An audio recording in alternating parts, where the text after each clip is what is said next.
ஃப்ரைடேனாலே எல்லார் வீட்டில் ஏதாச்சும் லஞ்சுக்கு ஸ்பெஷல் கண்டிப்பாக இருக்கும். அந்த மாதிரி தான் இன்றைக்கி நான் லஞ்சுக்கு என்ன செய்யலாம்னு சொல்லி யோசிச்சுட்டு இருக்கிறப்போ கீ ரைஸ் ட்ரை பண்ணலாமேன்னு சொல்லிட்டு ஒரு ஐடியா இருந்தது. ஸோ அதுக்கு முன்னாடியே வேலையெல்லாம் முடிச்சுட்டு இன்றைக்கி நான் பாஸ்மதி ரைஸில் தான் கீ ரைஸ் ட்ரை பண்ணியிருந்தேன். ரொம்பவே சூப்பராக வந்துருந்துச்சு. கண்டிப்பாக நீங்களும் இந்த மெத்தட் ட்ரை பண்ணி பாருங்கள். 2 பெரிய சைஸ் ஆனியன் எடுத்து நல்லா சாப் பண்ணி எடுத்து வச்சுக்கிட்டேன். கீழே தான் நம்ம இது எல்லாமே ட்ரை பண்ண போகிறோம். நல்லா சூடானதுக்கப்புறம் பட்டை கிராம்பு எல்லாமே போட்டதுக்கப்புறம் நம்மக்கிட்ட இருக்கிற ஆனியனும் பார்த்திங்கன்னா ஆட் பண்ணி விட்டுருங்க.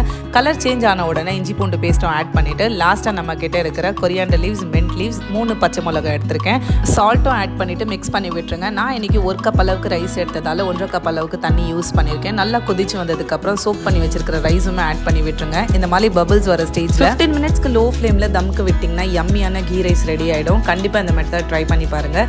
லாஸ்ட்டாக கீழே வறுத்து வச்சிருக்கிற நட்ஸும் பார்த்திங்கன்னா ஆட் பண்ணி விட்டுட்டேன். வேணும்னா நீங்கள் கீயும் ஆட் பண்ணிவிடுங்க, இன்னும் சூப்பராக இருக்கும். இன்றைக்கி லஞ்சுக்கு ghee rice, chicken and chicken gravy ready பண்ணிட்டேன்.